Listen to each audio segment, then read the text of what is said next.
what do you feel like the hardest or most challenging moment of being an entrepreneur has been? Oh, failure, man. I think that failure, I talk about this a lot. I think that failure is very stigmatized. And I think that, Hmm. when my first company failed, I'd raised money from friends, family, and investors.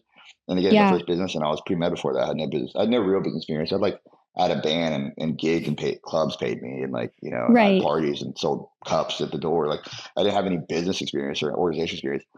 And so I think that failure is hard when you're a young person and you feel like your world's ending.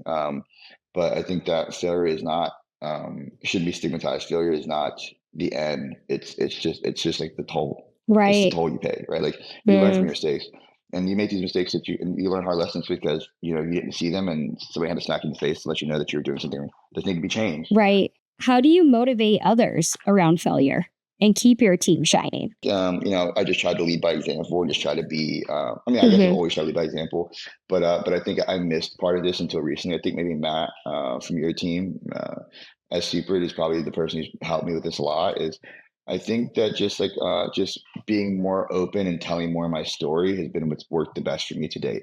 Historically, I've tried to do it just by being really Hmm. well polished and showing up and like leading by an example of like, hey, it works if you work it kind of thing.